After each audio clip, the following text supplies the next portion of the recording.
Selamat pagi, siang maupun sore, Bapak Ibu sekalian. Saya Nadine Ramani Amanta akan mempresentasikan tentang skripsi saya yang berjudul Potensi Stasiun Kereta Api Cimahi sebagai Landmark Kota Cimahi. Sebelumnya, mari kita bahas tentang konteks dan urgensinya. Dari judulnya, bahwa sudah ada keyakinan bahwa SKC memiliki potensi sebagai landmark Kota Cimahi. Kemudian muncullah beberapa pertanyaan awal, yaitu apa yang dimaksud dengan landmark? Landmark merupakan titik strategis kota sebagai penanda atau acuan titik referensi suatu kawasan atau kota yang mudah diingat, dikenali, dan dilihat, serta memiliki hubungan erat dengan kawasan dan pengamatnya. Kemudian, apakah suatu kota memerlukan landmark? Seberapa pentingkah landmark untuk kota? Suatu kota perlu memiliki landmark sebagai identitas dan citra suatu kota, serta sebagai titik orientasi atau titik strategis suatu kota. Kemudian, landmark seperti apa yang dibutuhkan untuk kota Cimahi? Tentunya, landmark yang dapat mewakili sejarah, citra kota militer Cimahi, memiliki signifikansi fungsi, lokasi strategis, dan terintegrasi dengan rencana perkembangan kota di masa depan.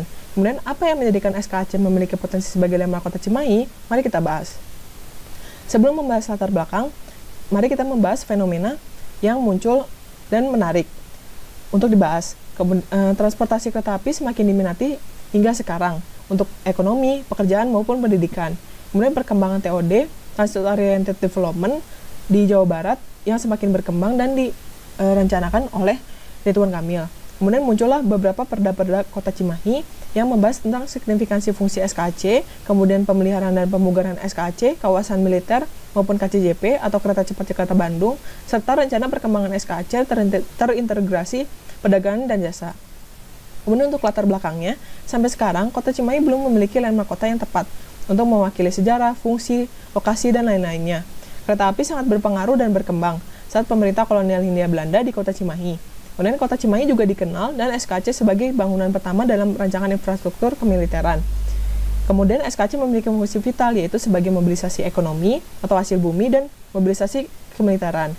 SKC juga memiliki lokasi yang strategis, yaitu terletak di Cimahi Tengah dan memiliki radius 1 km dari fasilitas-fasilitas militer. Kemudian muncullah pertanyaan penelitian. 1. Apa saja kriteria landmark pada SKC sebagai potensi landmark Kota Cimahi? 2. Apa saja karakteristik landmark pada SKC sebagai potensi landmark Kota Cimahi? Dan 3. Bagaimana keterkaitan tipe landmark dengan peran SKC sebagai potensi landmark Kota Cimahi? Berikut kerangka pikirannya.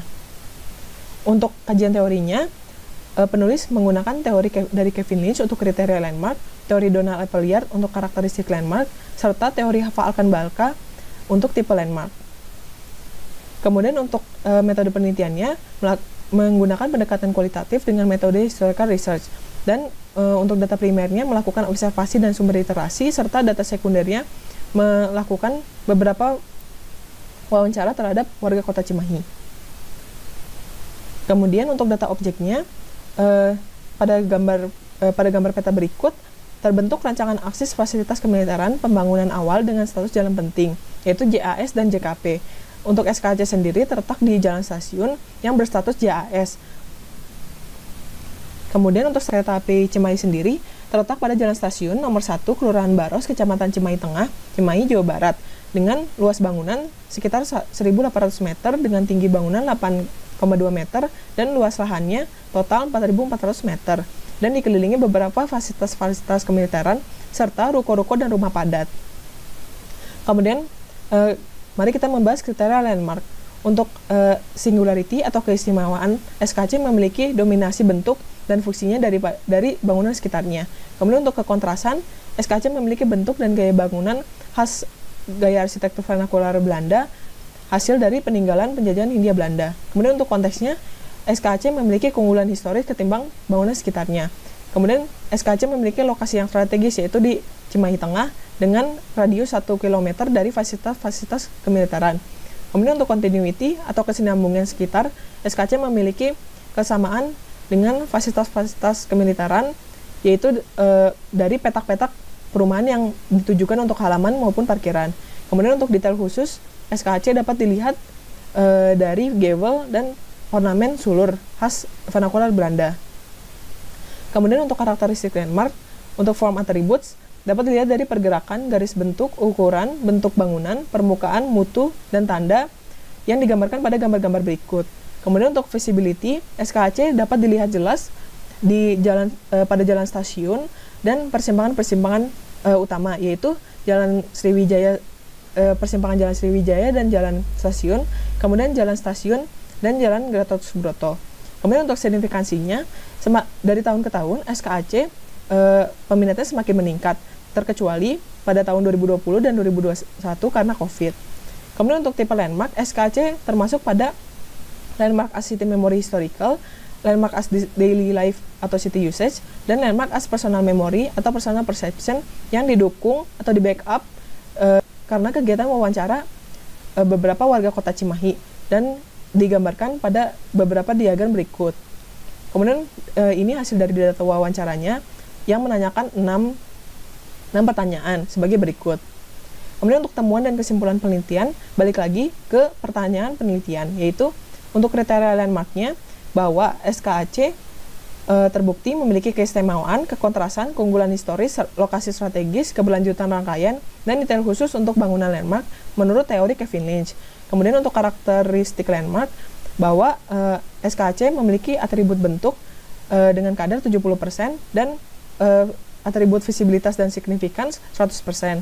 Kemudian untuk tipe landmarknya, untuk landmark as city memory historical, bahwa stasiun Cimahi mendukung sebagai identitas dan citra kota militer dan memiliki fungsi vital untuk kerja pendidikan militer maupun ekonomi, serta SKAC menang dalam preferensi warga, mudah dikenali, mudah dijangkau, dan ikonik. Hasil analisis dan temuan sebelumnya menyatakan bahwa SKAC atau Stasiun Kereta Api Cimahi memiliki potensi sebagai landmark kota Cimahi dan pantas dijadikan sebagai landmark yang ikonik dan mencerminkan identitas maupun citra kota militer Cimahi. Berikut penjelasan skripsi saya. Terima kasih. Selamat siang. Penelitian ini berjudul Kualitas Estetika Visual di Koridor Jalan Raya Jati Asih, Jalan Wibawa Mukti 2, Bekasi melalui pendekatan teori The Concise Soundscape. Latar belakang dari penelitian ini diangkat dari letak Jati Asih. Jati Asih adalah sebuah kawasan yang berada di Kota Bekasi, Jawa Barat, di mana pertumbuhan dan perkembangan kawasan ini telah berlangsung sejak lama. Bentuk pemukiman di Jati Asih pada awalnya adalah perkampungan yang mayoritas penduduknya bergerak di bidang agraris dan berdiri sebagai kota hinterland. Jejak sejarah di Jati Asih telah tercatat pada tahun 1867 dengan ditemukannya prasasti kebantenan di desa Kebantenan, Bekasi. Seiring berjalannya waktu, Jati Asih mengalami perkembangan akibat urbanisasi sekitar tahun 1900 hingga 2000-an awal. Sehingga Jati Asih mengalami berbagai perubahan dalam lingkup tatanan hingga bangunannya. Pada tahun 2006 kemudian kawasan ini terhubung dengan jaringan jalan tol JOR Seksi 1. Dalam kurun waktu 2006 hingga 2022, Jati Asih telah mengalami perkembangan pada kawasannya secara signifikan, terutama pada area sekitar gerbang tol Jati Asih, di mana pembangunan gerbang tol Jati Asih 1 dan 2 secara tidak langsung telah membentuk sebuah percabangan baru pada dua jalan utama Jati Asih, sehingga terbentuklah suatu segmen jalan, yaitu segmen Jalan Raya Jati Asih, Jalan Wibawa Mukti 2. Tingginya tingkat keterhubungan dan aktivitas pada kawasan setiap tahunnya menuntut perkembangan kualitas ruang jalan, sehingga dilakukan serangkaian penataan pada segmen jalan ini, sehingga dari penelitian ini adalah yang coba diangkat adalah isu penelitian mengenai aesthetic value dari koridor Jalan Raya Jati Asih, Jalan Wibawa Mukti 2. Peranan segmen ruang jalan Raya Jati Asih, Jalan Wibawa Mukti 2 sebagai simbol dari berbagai kegiatan itu menuntut peningkatan pada tingkat kualitas fisik arsitektur kota kawasan ini. Kualitas fisik dari suatu segmen ruang jalan dapat diamati dari panorama bentang kawasannya melalui aesthetic experience untuk menilai aesthetic value dari sebuah kawasan. Sudah sejauh mana penataan yang dilakukan pada segmen jalan ini, dan bagaimana aesthetic experience yang dirasakan pada koridor ini. Sehingga pertanyaan penelitian ini adalah seperti apa aesthetic value pada koridor Jalan Raya Jati Asih, Jalan Wibawa Mukti 2. Tujuan dari penelitian ini adalah untuk mengungkap aesthetic value dari segmen Jalan Raya Jati Asih, Jalan Wibawa Mukti 2 yang diharapkan dapat bermanfaat dalam bahan pertimbangan dalam penataan estetika visual kawasan Jati Asih, dan juga bermanfaat untuk menambah pengetahuan tentang aesthetic value yang dimiliki segmen Jalan Raya Jati Asih Jalan Mukti 2. Tujuan untuk menilai estetika visual koridor yang dilihat dari pengalaman estetik ini menggunakan teori The Concise Townscape oleh Gordon Cullen, di mana terdapat 4 inti dari townscape itu sendiri, seperti serial vision, place, content, dan functional tradition. Teori The Concise Townscape menjadi metode penelitian, yaitu metodenya adalah serial vision, yang diharapkan dapat mengungkap aesthetic value dari koridor Jalan Raya Jati Asih Jalan Mukti 2 untuk melihat apa saja aspek-aspek place yang muncul, konten yang muncul, dan functional tradition yang muncul pada segmen koridor ini untuk menilai suatu kualitas estetika visual. Jenis penelitian ini adalah kualitatif deskriptif menggunakan metode serial vision. Dilakukan segmentasi tempat penelitian pada segmen koridor ini, dan teknik pengumpulan datanya itu adalah melakukan observasi dan dokumentasi visual melalui perekaman video dan pengambilan foto pada segmen ruang jalan Raya Jati Asih Jalan Mukti 2 dengan teknik analisis serial vision. Dari analisis serial vision di sini yang diangkat adalah titik-titik dominan pada masing-masing tiap segmen, 4 segmen. Yang pertama adalah segmen WMS, di mana titik WMS 10.2 menjadi titik yang paling dominan. Munculnya aspek-aspek dari townscape. Yang kedua adalah segmen WMU, di mana titik yang paling dominan adalah titik WMU 4.1. Titik RJB 2.1 menjadi titik yang paling dominan pada segmen RJB, dan titik RJT titik 2.1 menjadi titik paling dominan pada segmen RJT. Dari temuan hasil analisis yang didapatkan, kemudian temuan-temuan yang muncul pada tiap titik-titik amatan dikelompokkan berdasarkan masing-masing aspek place, content, dan functional tradition-nya, sehingga didapati bahwa total indikator dari townscape segmen WMS sebanyak 331. Dari sana disusun kesimpulan sementara pada titik segmen WMS bahwa kualitas estetika visual pada segmen WMS terbentuk dari kesan here and there yang kuat dengan kualitas estetik yang tercipta dominan dari trees incorporated dan functional tradition berupa fences yang mayoritas dapat ditemukan pada segmen ini. Adapun pada titik segmen WMU dilakukan hal yang sama, sehingga diketahui kesimpulan sementaranya dari titik segmen WMU adalah estetika visual dari segmen WMU terbentuk dominan dari kesan here and there yang kuat dengan kualitas estetik yang tercipta dominan dari trees incorporated dan functional tradition berupa fences yang mayoritas dapat ditemukan pada segmen ini. Adapun titik segmen RJB, kesan here and there yang kuat itu lebih dengan kualitas estetik yang tercipta dominan dari trees incorporated dan functional tradition berupa lettering itu mayoritas pada segmen tersebut. Di segmen RJT, kesan here and there itu kuat, dan konten yang tercipta dari publicity dan functional tradition berupa lettering yang mayoritas dapat ditemukan pada segmen tersebut. Dari kesimpulan-kesimpulan tersebut, kemudian disusun dari aspek-aspek yang muncul, indikator-indikator townscape berdasarkan kategori place, functional tradition, dan content.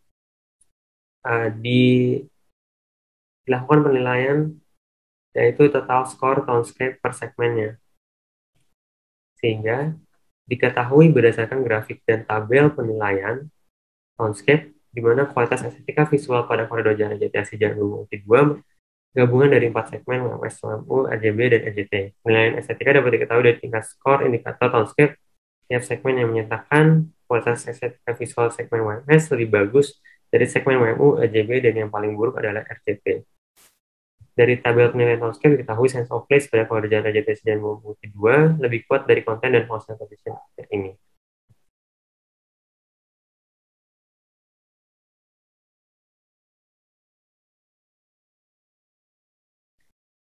Terima kasih.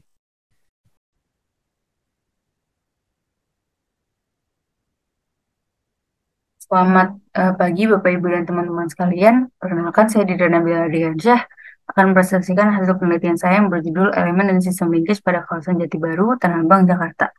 Pada penelitian ini saya dibimbing oleh dosen pembimbing saya yaitu Pak Pele dan juga dosen penguji saya yaitu Pak Karyadi dan Pak Didi.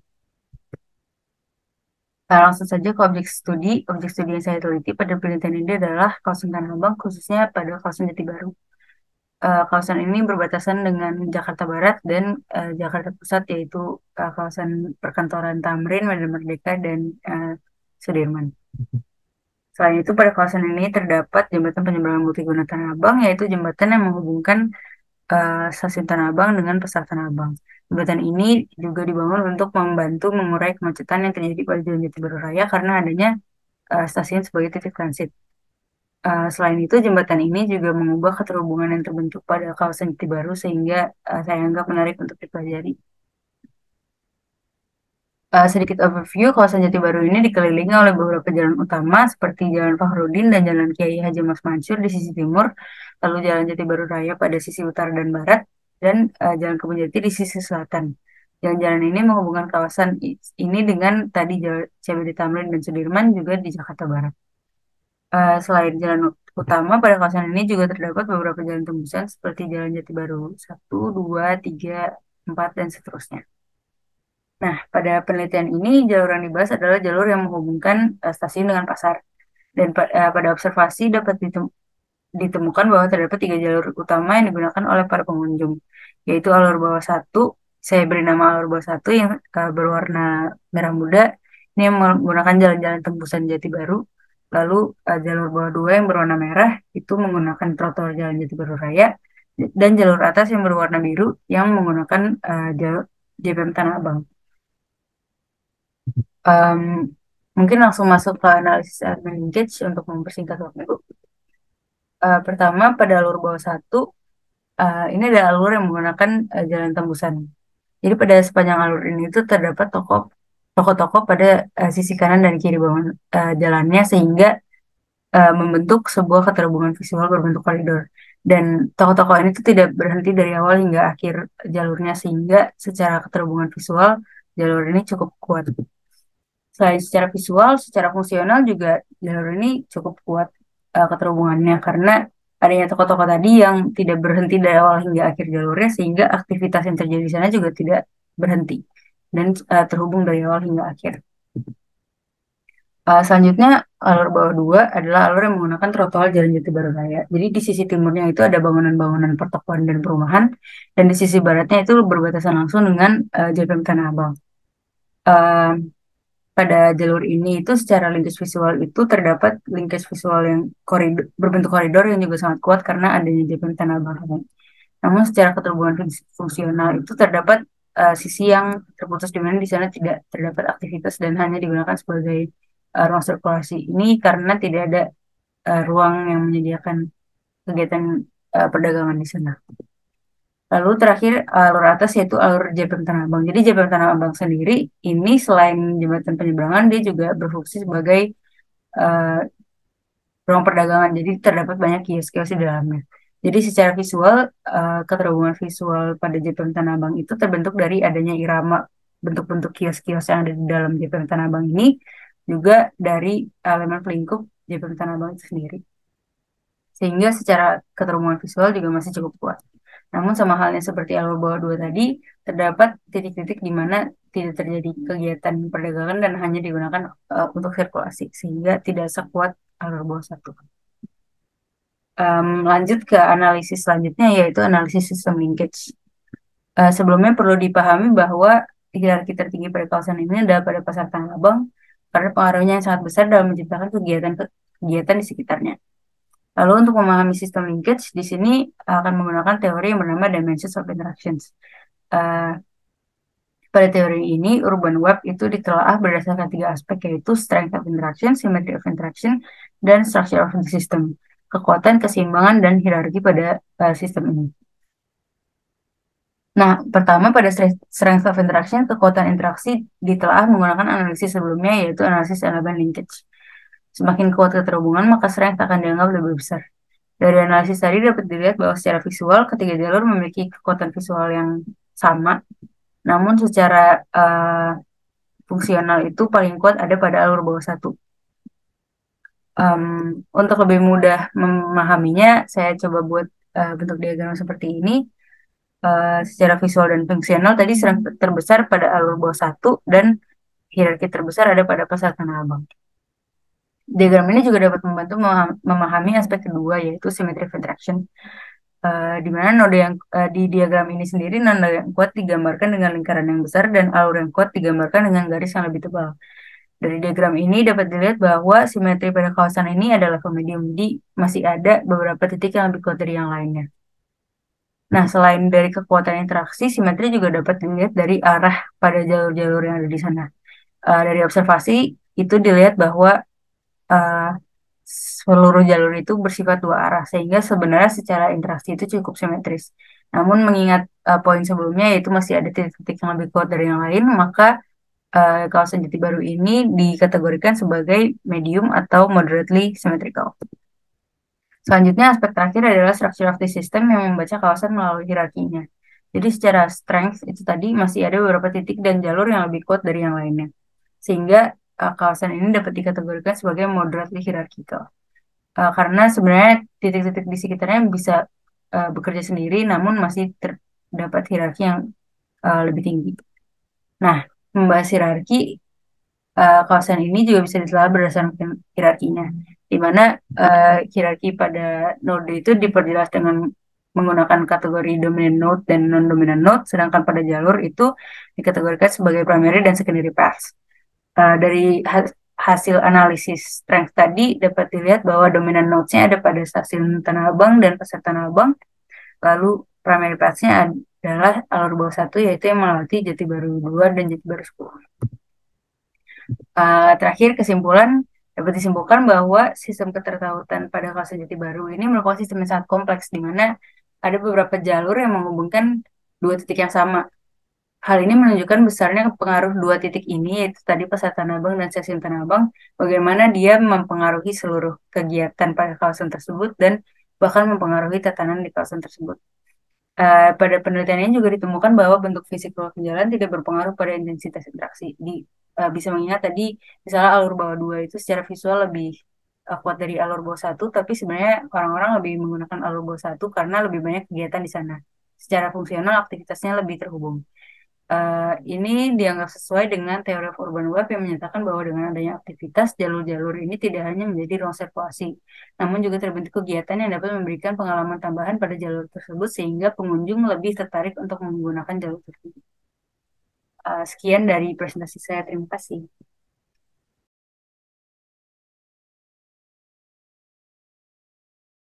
Selamat pagi, siang, sore, malam. Hadirin sekalian, perkenalkan nama saya Muhammad Noval Jadi, 611-1801-166 dari Prodi Arsitektur Universitas Katolik Parahyangan.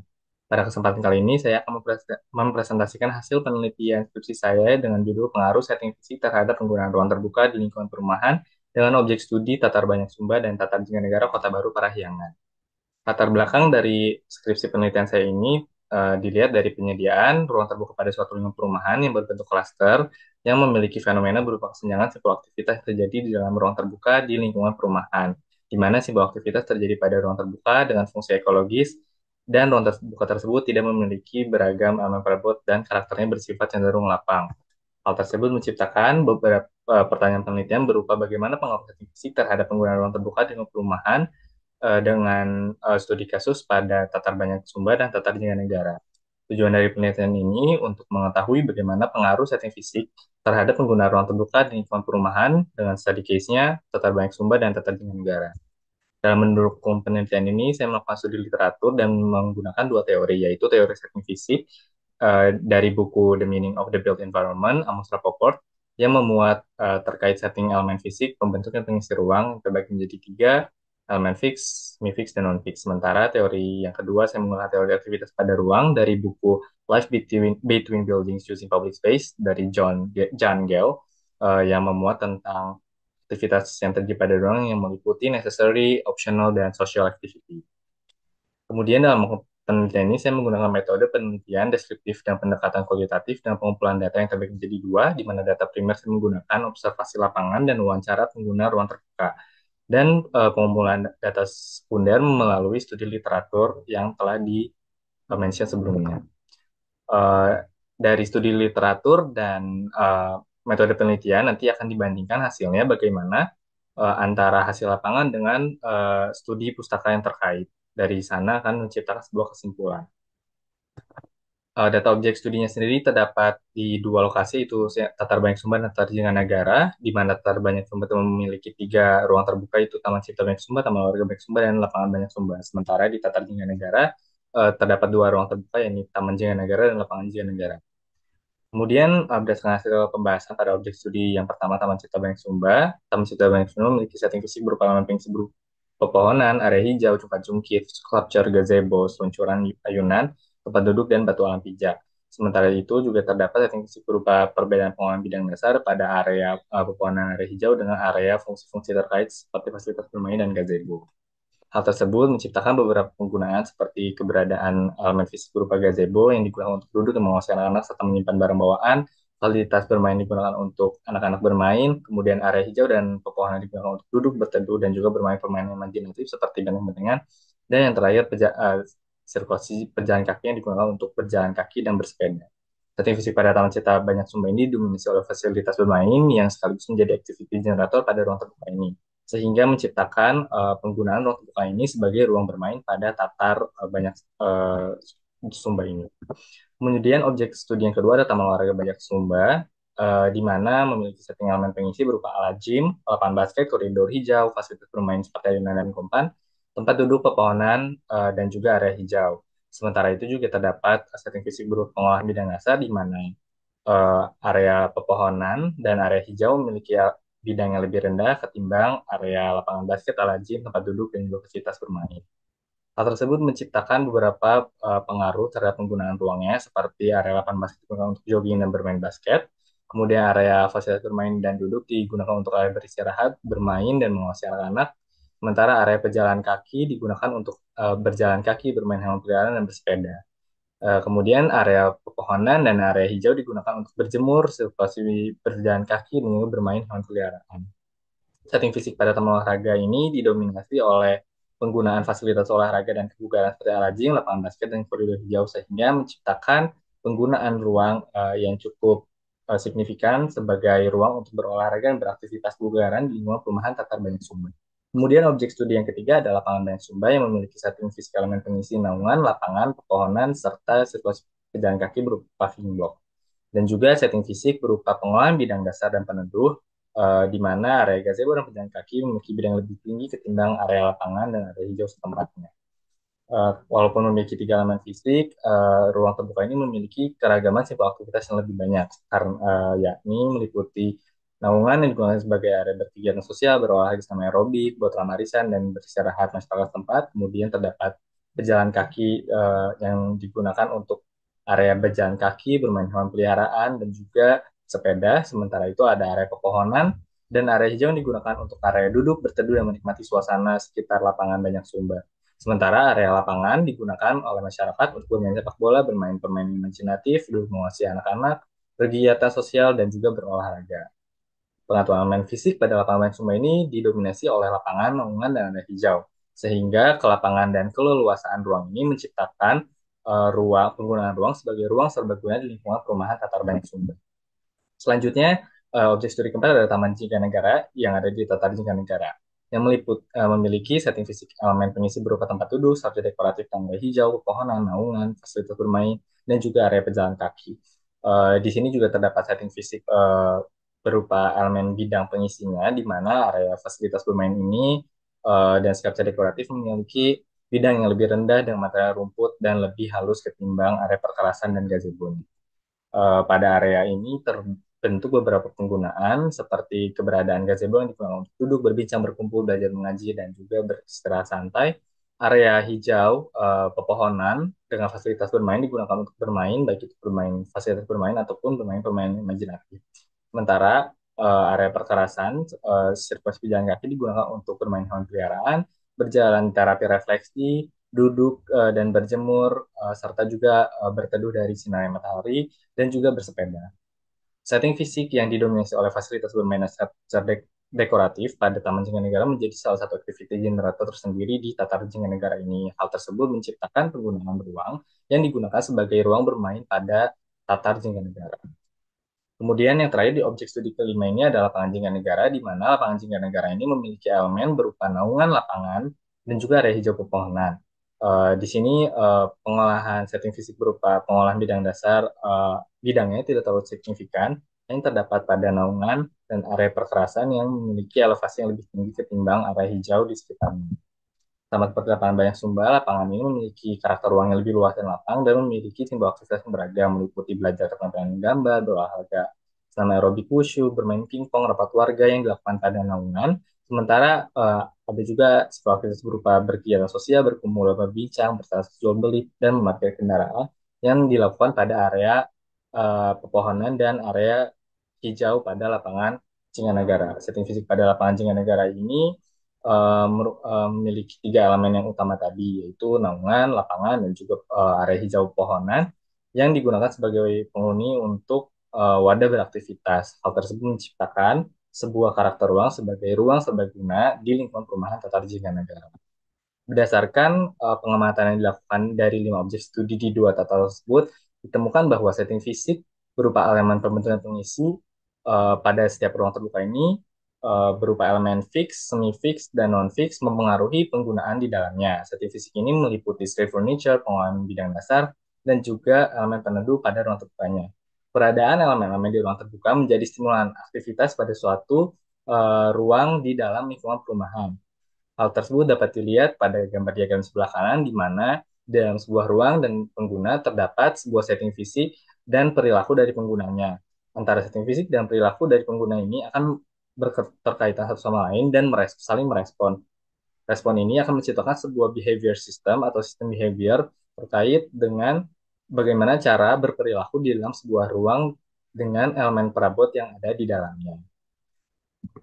Sekian presentasi hasil penelitian skripsi saya. Mohon maaf bila ada salah kata dan kurangnya. Terima kasih. Rangkaian tatanan ruang yang menciptakan suatu alur kontinu sehingga memiliki titik awal dan akhir dapat disebut sebagai sekuen spasial dalam arsitektur. Sekuen spasial yang dikemas dengan apik pada Galeri Seni New York Sculpture Park dapat menjadi daya tarik pengunjung untuk menelusuri ruang satu ke ruang lainnya. Maka dari itu, izinkan saya, Ataya Hanin, untuk mempresentasikan hasil skripsi saya yang berjudul Sekuen Spasial pada Galeri Seni New York Sculpture Park, Bandung. Tujuan dari penelitian ini adalah untuk membahas sekuen spasial yang hadir dalam arsitektur melalui penjabaran terkait elemen-elemen arsitektur yang turut membentuk dan mempengaruhi sekuen spasial pada New York Sculpture Park. Untuk rangka teoretik, berangkat dari objek studi yang dibagi secara makro dan mikro. Kedua bagian ini kemudian dianalisis dari segi elemen pembentuk sekuen spasial pada galeri dan juga arsitektur.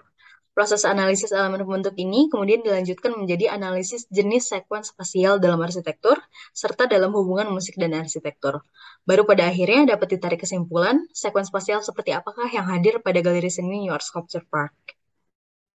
Penelitian ini didasari oleh teori utama mengenai jenis sekuen spasial dalam arsitektur, yaitu buku Architecture and Disjunction karya Bernard Tschumi, dan juga penelitian ini juga ditunjang oleh buku Architecture, Form Space and Order karya D. Kaching mengenai elemen pembentuk sekuen spasial dalam arsitektur, dan juga buku Poetics of Architecture yang berbicara mengenai hubungan musik dan arsitektur karya Antoniades. Tahapan penelitian ini dimulai dari analisis site plan sebagai data makro dan juga denah sebagai data mikro. Penelitian ini kemudian dilanjutkan dengan membuat sketsa persepsi visual. Berdasarkan sketsa ini, kita dapat menganalisis elemen pembentuk sekuen spasial untuk kemudian dikembangkan menjadi analisis jenis sekuen spasial. Selain proses analisis, kesimpulan dari penelitian ini juga didukung oleh kuesioner validasi hasil analisis dari perspektif pengunjung galeri. Penelitian kemudian dimulai dari jalur makro yang memiliki fokus pada keseluruhan alur menuju New Art Sculpture Park.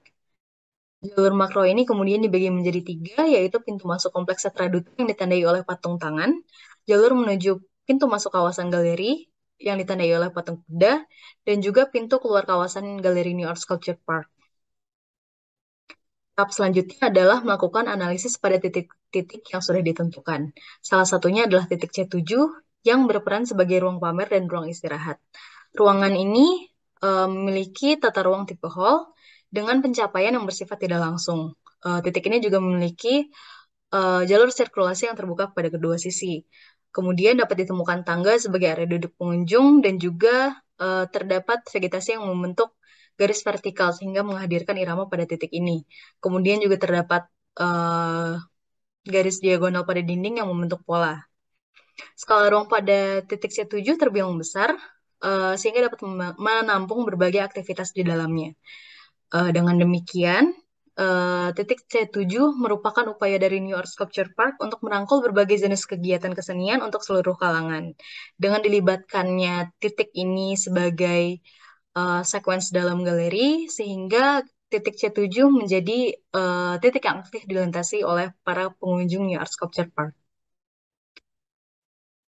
Setelah melakukan proses analisis pada seluruh titik jalur makro, dapat disimpulkan bahwa titik A dan B berperan sebagai intro yang membangun suasana baru sekaligus mengantarkan pengunjung menuju New Art Sculpture Park. Sementara titik C atau jalur keluaran pada kawasan galeri berperan sebagai outro yang menutup keseluruhan perjalanan pengunjung dalam New Art Sculpture Park.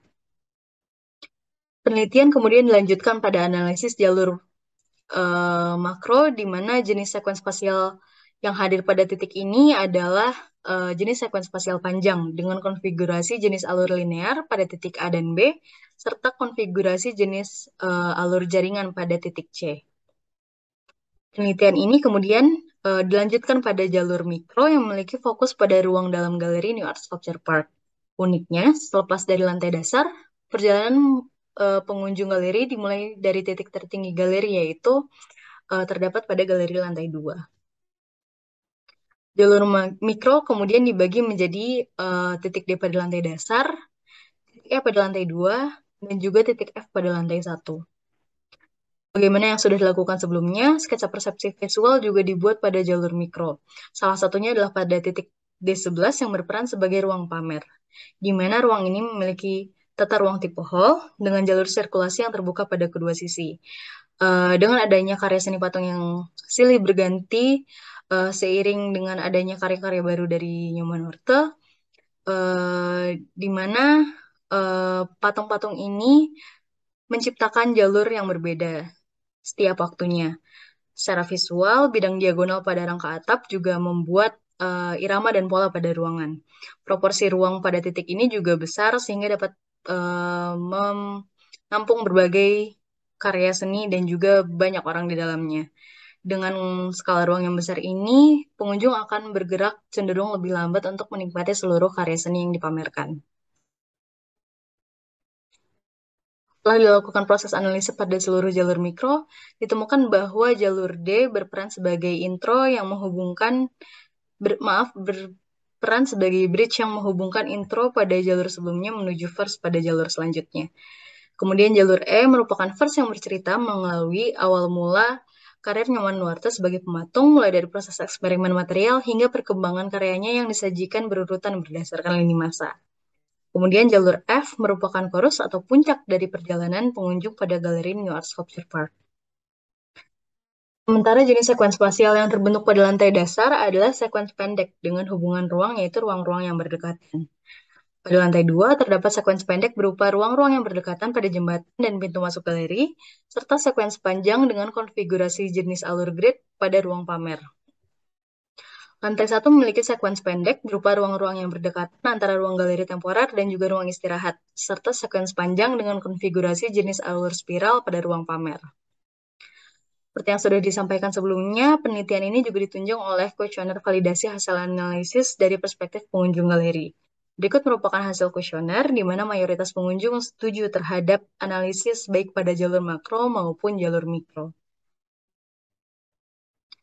Dari penelitian ini dapat disimpulkan bahwa New Art Sculpture Park memiliki elemen-elemen pembentuk sekuen spasial yang hadir sebagai wujud penerapan konsep seni, budaya, dan alam, sehingga pengunjung galeri mendapatkan suatu rangkaian pengalaman yang utuh. Sekian paparan dari saya, semoga bermanfaat. Mohon maaf apabila ada kesalahan, dan terima kasih.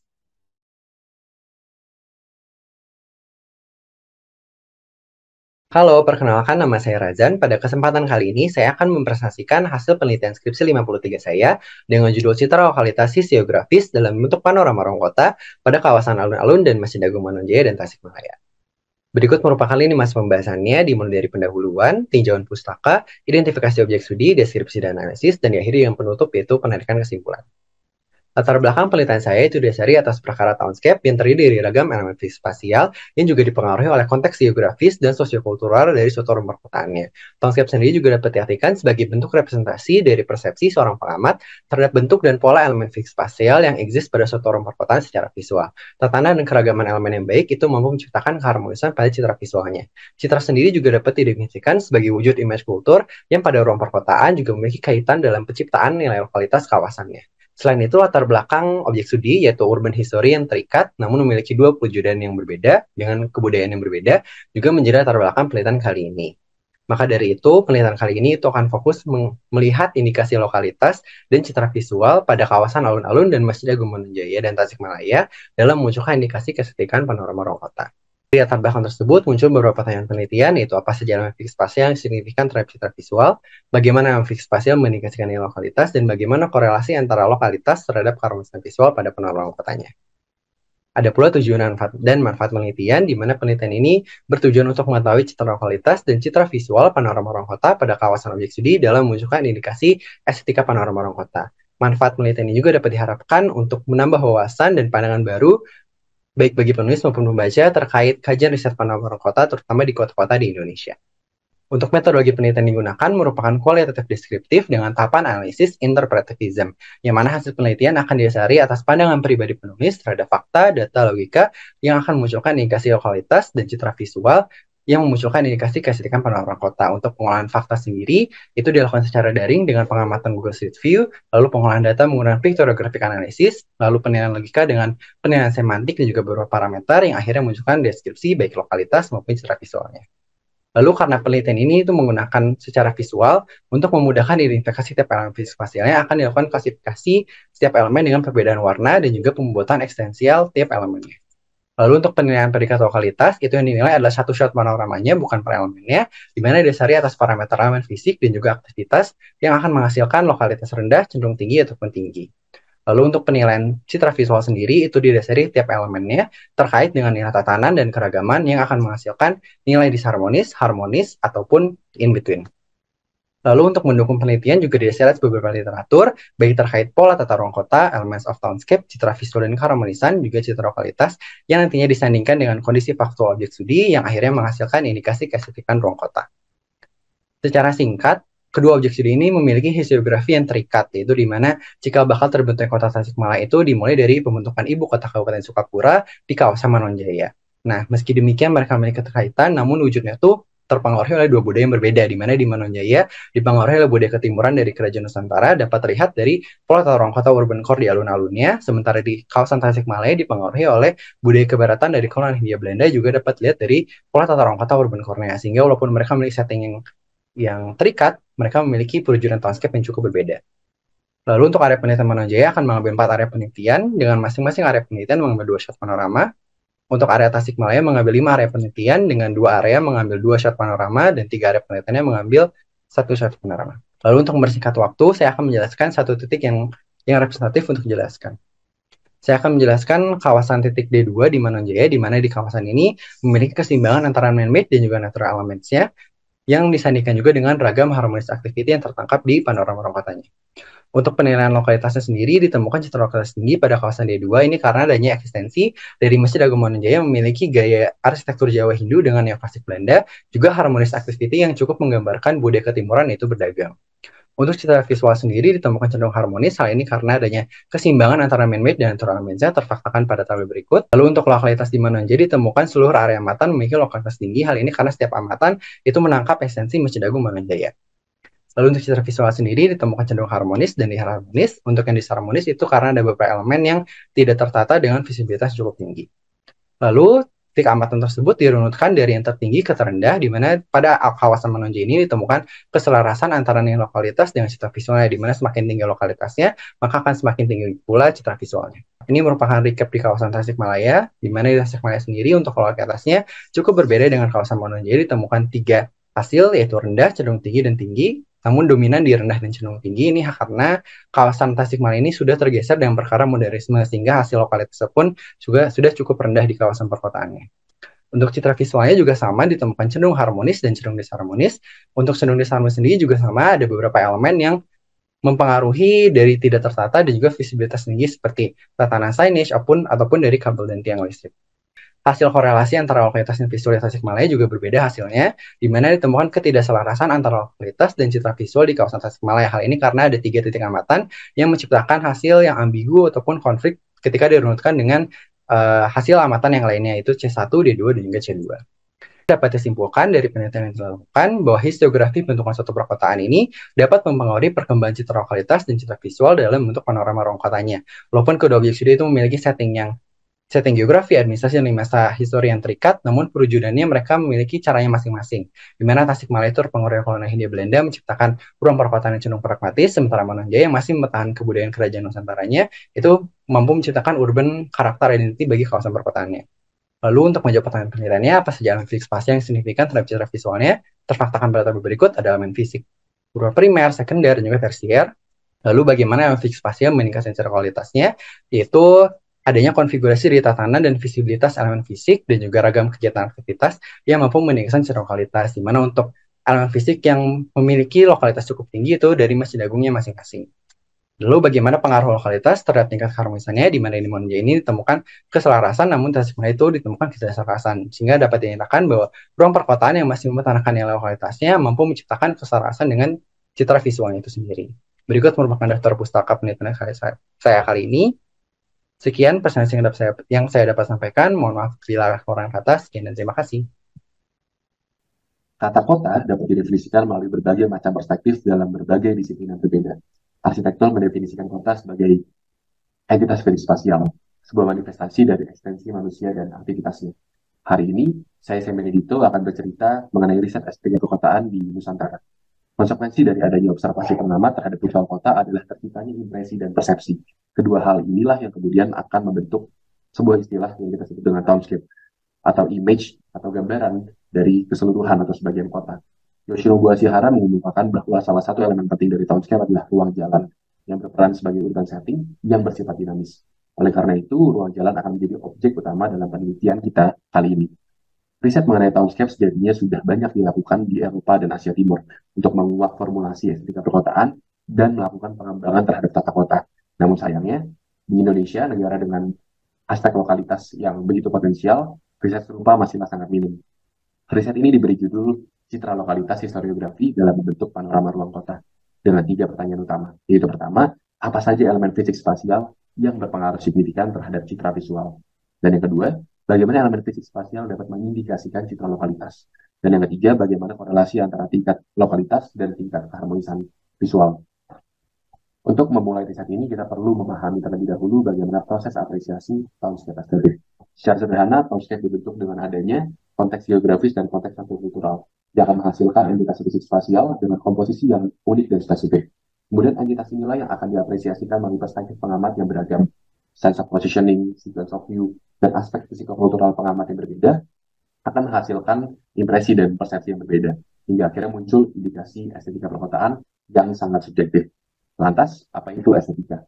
Secara universal, estetika dalam konteks perkotaan dapat dikemukakan dalam visual harmoni, yaitu merupakan kombinasi dari 2 aspek, keseimbangan antara aspek order dan variety. Sementara secara spesifik, estetika di Nusantara berbicara mengenai keseimbangan antara nature, spirituality, dan people. Ajaran-ajaran Nusantara cenderung mendefinisikan keindahan sebagai hasil dari kebaikan dan kebenaran. Kemudian, apa itu lokalitas? Lokalitas sendiri erat kaitannya dengan simbolisasi, yaitu bagaimana manusia menyampaikan sesuatu yang abstrak atau intangible ke dalam simbol-simbol yang tangible. Simbol-simbol ini kemudian diteruskan secara turun-temurun dan menjadi tradisi atau lokalitas. Objek studi riset kali ini adalah kawasan di tepian pantai Legian, tepatnya di Bali. berusaha memahami konteks terlebih dahulu. Bali sendiri memiliki sejarah yang cukup panjang, mulai dari migrasi Austronesian pada tahun 200 sebelum Masehi, hingga akhirnya ini berkembang menjadi kawasan destinasi pariwisata yang banyak dibilang nomor satu di dunia. Dalam konteks arsitektur, langgam arsitektur Bali baru dipakemkan dan dikenal dunia pada exhibition Bois de Vincennes di Prancis pada tahun 1931 yang memperlihatkan gaya arsitektur Bali di Gianyar yang merupakan pengembangan dari Bali Barok. Citra lokalitas pada arsitektur Bali umumnya terlihat pada sistem zonasi atau ornamen seperti candi bentar dan dinding lingkar. Setelah memahami apa itu townscape estetik, proses apresiasinya, apa itu citra visual, citra lokalitas, dan memahami konteks Bali, mari kita masuk dalam penelitiannya. Penelitian ini dilakukan dengan data awal dari Google Street View, yaitu scene-scene ruang jalan di tepian Pantai Legian, yang kemudian akan digambarkan kembali menjadi pictorial grafik yang di-identify, yang akan kita gunakan untuk melakukan penilaian berdasarkan parameter-parameter yang ada untuk menguak nilai order, nilai variety, dan nilai locality dari setiap shot yang ada.